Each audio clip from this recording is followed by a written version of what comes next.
Dumelan Samunani, welcome back to the Real Streetwise Financial Talk. Once again, this is your boy Calvin, your Stratmate investor. Thank you for joining us, guys. I appreciate the journey that you've joined me on. Just to get a couple of things out the way, as always, please note that I'm not a financial advisor, I'm not a financial planner, I'm not an attorney. I'm just a guy who's made his mistakes, who's been around the block, and is making sure that you don't make the same mistakes. And as always, please note, this channel is sponsored by Click. Exciting company, guys, run by exciting guys. Please follow the link, check them out. You will not regret it, I promise you that much. So, in continuing with the credit series, today actually marks the second last episode of our credit series, and the following episode will basically tie up everything that we've done up until now. It will show us the power of credit. But today, what we want to go through is something that's been a constant feature in all the previous episodes. So, if you can think back, we first took you through how one can improve their credit score, all the way to how you can pay off your credit card, or rather pay off your home loan in 5 years. So today, I want to take you through the one constant feature, as I've mentioned, credit cards, right? Credit cards are featured in every single one of our episodes, and then I felt it's actually fitting that I explain what a credit card is and how it works. I mean, a lot of us know what a credit card is. We probably have one, but a lot of people are under false assumption on how it works, right? I was one of those. I didn't understand it. And for instance, I didn't understand this whole interest-free grace period concept. And I was under the assumption that what it meant is that if I use a credit card today and if they've got a 55 interest-free day grace period, that means that 55 days after the month ends, I will not incur interest if I pay that over. But it wasn't necessarily correct. And today I'm going to take you through exactly what it means and how you should consider that and how you should actually take advantage of it. So, how credit cards work. Quick summary. If you can remember, we said that there's three different types of credit. So credit could be categorized into three main baskets, and we said it was installment credit, it was credit card, revolving credit, and it was credit accounts, right? And with the main difference between installment credit and revolving credit, we said was that so let's have installment credit, and we'll have revolving credit, and let's just use a credit card, i.e. credit card. So we said that one of the main difference between these two was how interest was determined, right? And interest is determined differently for the two. So again, go back to the same illustrative example where we said that we've got a bond of $1 million at 10% for 20 years, right? How interest is determined here is as follows. So let's assume this represents a month, right? This is the start of the month, so this is day 1, and this is the end of the month, day 30, right?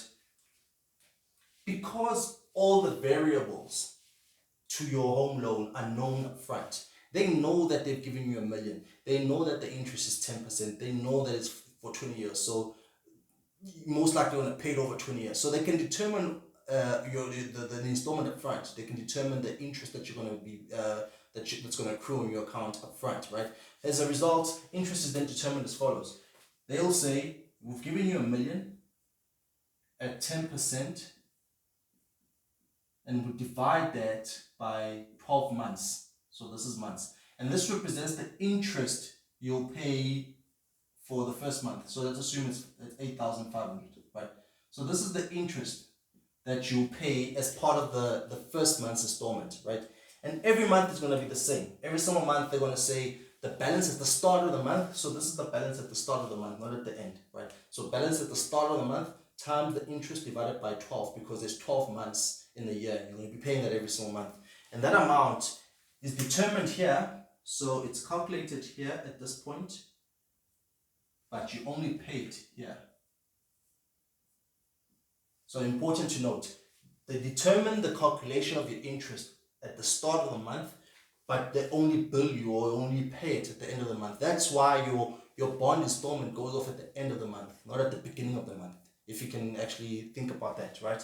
So that's how interest on your installment credit is determined. And we said that the difference that we then have on the credit card or the revolving credit is that the concept of average daily balance then comes into play, right? And how that works is, again, let's assume credit limit of 10,000 Rand. This is our month, right? So How it's then gonna work, this is day 1, day 2. With a credit card, remember here we had a straight line effect because we knew all the variables up front. Credit card, they don't know how much you're gonna use. They've given you a limit of 10,000, but you can use it as you please. You can use it today, not use it today, use it tomorrow, pay it off the following day. It's really up to you. So because they don't know, they can't predict how you're going to use this thing, they have to then only calculate the interest after you've used it, right? Hence, the relationship will most likely be as follows. Up, down, up, down, right? Assuming this is day 2, so you'll probably use 5,000 here, maybe pay back 1,000 at this point, use another 2,000, pay back 500, right? You see how the usage varies. So because the usage varies, they then say the interest that we're going to determine on day 2, assuming this is day 2, right, is then going to be 5,000, which is the 5,000 that you use. So it's not the full 10,000 because you haven't used the full 10,000, right? It's 5,000 times 21%.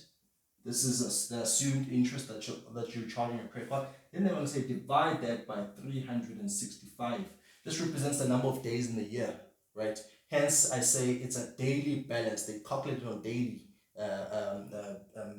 frequency. This will probably give you, let's say, 2, right?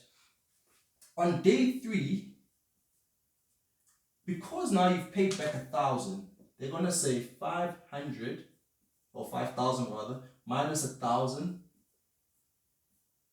multiply by 21%, divide that by 365. This is now going to give you the interest for day 3, right? And let's assume this comes to 1.5, right? And they're going to do this every single month at this point, at this point, at this point for the next 30 days. Every single month for the next 30 days. Whatever balance at the end of that day, that's the interest that's going to be determined. And they're going to then sum up all of these. Let's assume for the 30 days you get 250. Just going to assume, right? There's 50, right? So it's determined at these points, but it's paid at this point. This is when you're paid, right? So this 50 will be paid here. So this is the 50 interest that you'll pay. It will be lumped up with the principal. So it will be the interest and the principal. And that's the main difference between the two. That's how interest is determined between these two, right? And why is that important? It's important because of this next part that I'm going to take you through. So let's move this here. Now that we understand that, we can actually talk about how credit cards work, right? And before we dive deeper into that, you need to understand 3 main concepts with a credit card, right? The first one is billing cycle. You need to understand what your billing cycle is, and your billing cycle normally represents 30 days, right? And it can actually start in the middle of the month. So what I would advise that you do is just call up your credit card company and just inquire from them when your billing cycle starts, right? I would recommend that if it starts within the middle of the month, ask them to change it to the start of the month, because it just makes things easier for you. You don't want to be still figuring out when it starts, and you need to now calculate days. So then you want to, if it starts at the start of the month and ends at the end of the month, then you know, right, that my 30 days represents a month. That's the first thing that you need to understand, billing cycle. The other one you need to understand is statement balance. Then you need to understand outstanding balance. So those are the 3 terms that you need to understand of credit card, right? So let's assume this represents a 3-month billing cycle, right? And we're assuming again that our cycle starts at the start of the month, ends at the end. So this then represents month 1, this is month 2, and this is month 3, right? And again, assume a credit limit of 10,000 Rand. 10K equals limit. This is important because you're not yet paying interest on the 10,000. You haven't yet used it. It's just the limit, right? So again, this is the start of the month. So this is day 1. This is day 30. This is day 60. And this is day 90. Right? So what's probably going to happen is as follows. Let's assume you use 5,000 Lana. So you use 5,000, right? And you use another 500 here, and you use another 1,000 here. in your first month of having your credit card, right? This represents your first month, which is also your first billing cycle. So meaning that at the end of the billing cycle, you've used up 6,005. That's how much you've used up, right? Now, this 6,500 will only become due when you get your statement for the first billing cycle. And your statement for your first billing cycle, you get between, you receive it between 21 to 25 days of the end of the first billing cycle, meaning that it's probably going to be in the middle of the second billing cycle. So more or less at this point here, you're going to get a statement for you to pay up that 6.5 or a minimum balance of that 6.5. So a payment is going to be due at this point within 21 to 25 days of the end of the billing cycle, right? You're then going to continue using, let's assume you use another 1,000 here, and you use another 540 lana, and you use another 1,000 here. So meaning that the used amount at this point in time, at the point in which your billing cycle statement is due, you've used up 8,000 rand, right? Which is the 6.5 plus 1,000 plus 5, right? And at the end of this billing cycle year, you've used up a total of 9,000 rand, right? So understand that. So this is what's then going to happen. Your statement balance, remember the end of your billing cycle is here, but the amount is due here. So the amount that becomes due here is called your statement balance, which is 6,500. We're talking at this point, right? So you've got a statement balance of 6,500. So that's how much your credit card owes, or that's how much you need to pay off if you want to settle your credit, or rather, that's how much you need to pay off if you want to take advantage of the interest-free grace period, right? 6,500. Your outstanding balance is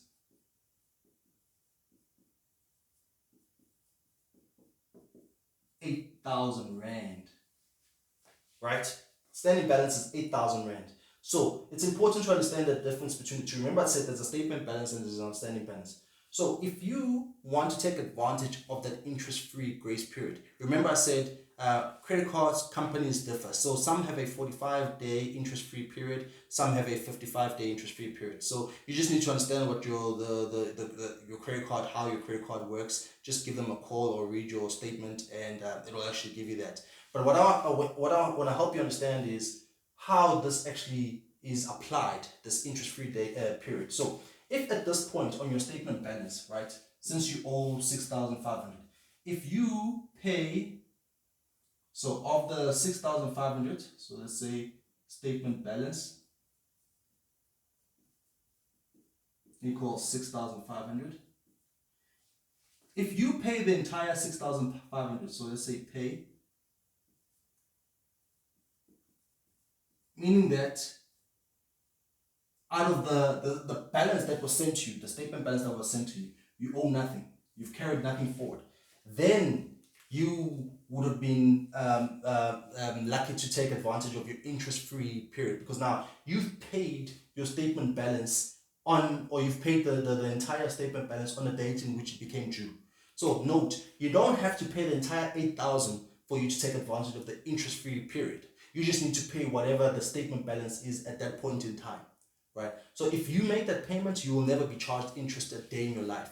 You can literally have a credit card. I know people that have had credit cards for 10 years have never paid a cent of interest because of this concept. They understand that whatever balance gets sent to me on the day in which I receive the statement, I need to pay that off in total. And if I do that, I'll never pay interest. But let's assume you don't pay the entire balance. Let's assume your statement balance again is 6,500, and you only pay 1,000, meaning that you're carrying forward 5,500. What will then happen is you start at this point in time. So the minute that at this point you haven't paid the entire 6,500, Then what the credit card company does is then start charging you interest on this 500 or 5,000. They start charging you interest on the 5,500. But now the important thing to note is they go back and they start charging the interest from this point. So from this point, interest is then charged.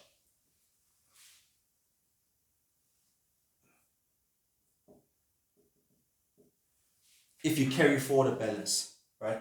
But now, another thing to note is that you're now not only just paying interest on the balance that you carried forward here, they'll then start adding every single thing that you've used at that point. So they'll then say this 1,000, they'll add, and they'll add this 500. And then the thing to note is that for these amounts that you would have used after the end of the billing cycle, so any amounts then used in the second billing cycle, then start accruing interest from the day that you use it immediately. So the minute you use 1,000, they then start charging you interest on that. The minute you use 500, they start charging you interest on that. So you then continue paying interest because you carried on a balance. You'll continue paying interest, and now you're paying interest on that as well, and you're paying interest on that. So meaning you're paying interest on 6.57. So you're paying interest on 7,000. And why is that? It's because you carried over a balance. Right, and the important thing to note, guys, is that even if this balance was only R1, so even if you had a statement balance of 6,500 and you paid 6,499 and you only carried forward R1, you will still be charged interest on this 1,000 plus that 500 immediately when you start using it. Why? Because you carried a balance. So now it becomes important that you actually pay the entire statement balance when you receive it, if you want to take advantage of the interest-free grace period, right? If you don't want to take advantage of that, then it's fine. Then all you need to do is pay the minimum balance, because remember, your minimum balance out of the 6,500 will probably be only 500. So it doesn't mean that because I've used 6,500, I need to pay the entire 6,500. My statement will reflect statement balance and will reflect minimum balance. And if I just pay that 500, which is fine, but I just need to be aware that I'm now carrying forward a balance, meaning that I'll start earning or accruing interest every single day from that day onwards. So it's very important that you understand that, guys, because if you do, then you can take advantage of interest-free grace period. You can actually have a credit card and never have to pay interest a day in your life if you understand this concept and you take advantage of this, right? So that brings us to the end of today's topic, guys. Like I say, tomorrow, or rather next week's topic, or rather next week's episode will be a wrap-up of everything credit that we've spoken about, and I actually want to take you through how to take advantage of the power of credit. Credit is powerful. I've seen it myself. It's powerful, and I want to take you through that. So once again, please don't forget to hit the subscribe button, join the journey, share the link, share the video, comment on it, send your comments, I'll respond. And I'm enjoying this journey, guys. I appreciate you tuning in. And once again, this is your boy Calvin, your stock investor. Really.